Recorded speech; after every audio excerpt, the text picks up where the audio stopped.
Assalamu alaikum and a very good evening. I would like to bid to the honorable and fair judges that I assume will be judging this competition with fairness. I, WILMA ADILA WIYOTO from SMK DESA CEMERLANG would like to share a book entitled Passing the Baton, in which if we define it as passing down leadership or responsibility to another person from another person. This book in particular is written by ISMAIL NOOR. This book contains 7 chapters and 181 pages.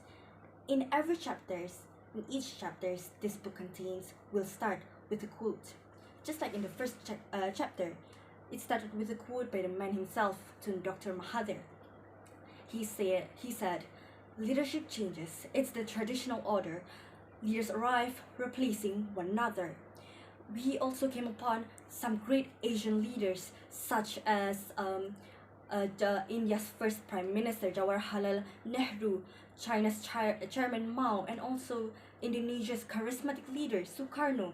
We also was given some glimpse of how Megawati was against Suharto's radicalism and his government when he said defaming the president was a criminal offense. We also got where Deng Xiaoping quoted, "It does not matter if the cat is black or white so long as it catches the mouse," in which he means that regardless of the state's economic policy, be it capitalist or socialist, the only objective that mattered was the economic growth. We also get to the part where Dr. Mahathir rejected conditions imposed by the International Monetary Fund, IMF, even when the Asian financial crisis plunged the whole region into chaos. He instead took a courageous step of repulsing the dictates of IMF by boldly implementing innovative currency control measures. This action was considered irrational by the Western financial world. Yet, he did not back off even one step. In chapter 2, we are given 5 justifications for coaching according to this writer, which is number 1, demonstration of commitment towards continuous learning. Number 2, preparation for increased responsibility. Number 3, correction for dysfunctional behavior. 4th, helps to retain the key of people. And the last one, it assists as a catalyst for a planned change. We also get 7 ways of mentoring leadership shown by Dr. Mahathir that he used for Abdullah Badawi. The quality of leadership today will be determined whether countries survive or sink in the wake of traumatic changes and turbulence. First thing first is to identify the successor. Dr. Mahathir Muhammad is known for master of strategy. He is a true visionary. He had foreseen events unfolding before his eyes and would picture various possible scenarios. Number 2, he should be genuinely intentional about the leadership transition, which he believed that every right action is based on a positive niyyah or a positive intention.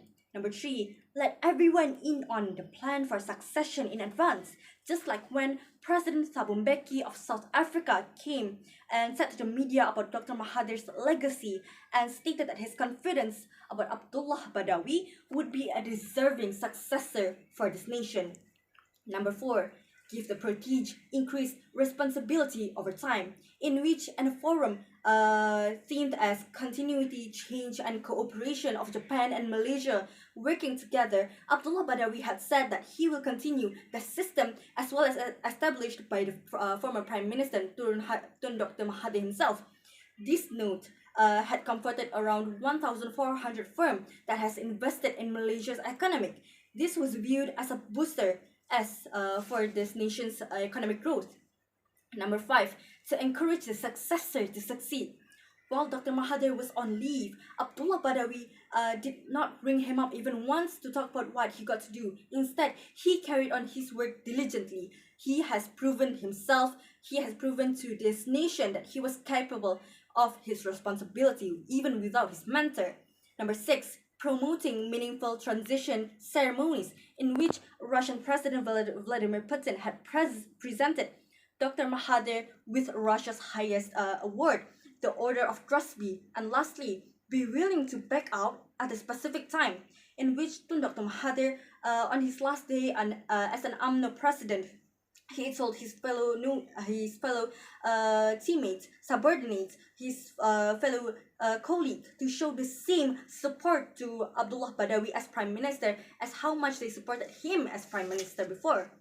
We've come to chapter 3, in which chapter 3 consists of the concept of loyalty and in the succession of equation, in which we could take an example of Tun Abdul Razak, who was serving administration of Tun Abdul Rahman for a good 13 years. We could also have seen how Tun Dr. Mahathir concept of loyalty. He said loyalty is given to the government, to the party, and the principle of the party struggle. He quoted, "Work with me, not work for me." Journalists also concluded that everything can be accomplished with willpower. They followed Abdullah Badawi's ethic that when you do enough action with kindness and sincerity, you will get back goodness. We've come to chapter number 4.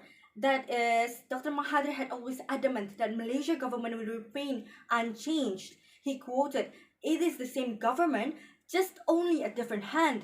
He also warned.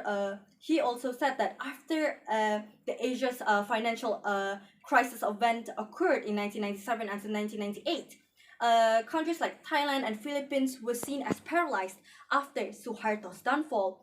In contrast, Malaysia was moving even forward in effective international investment.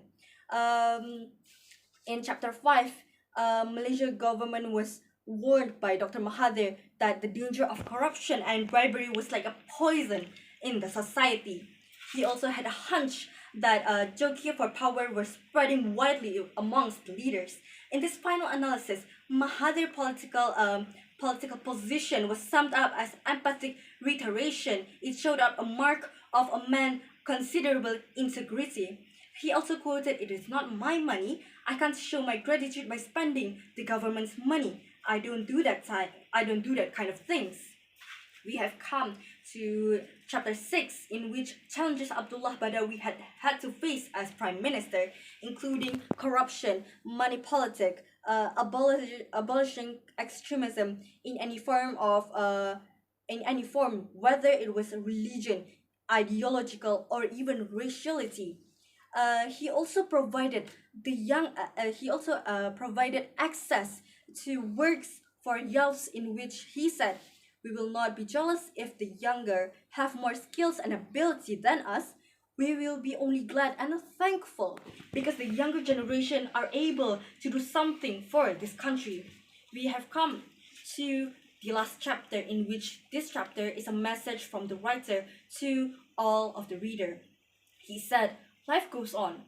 People at all levels must survive. Organization must be provided."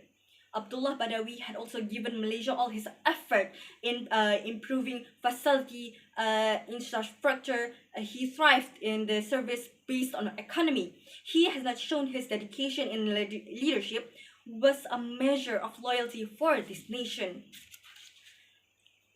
The last word of this book said, "It is advocated that all seminars and courses for corporate director and senior managers should be mandated to include a sound module on leadership succession.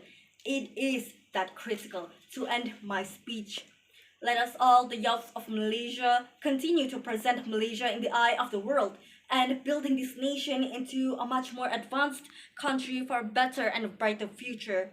Until we meet again, WILMA and ADILA signing out. Thank you.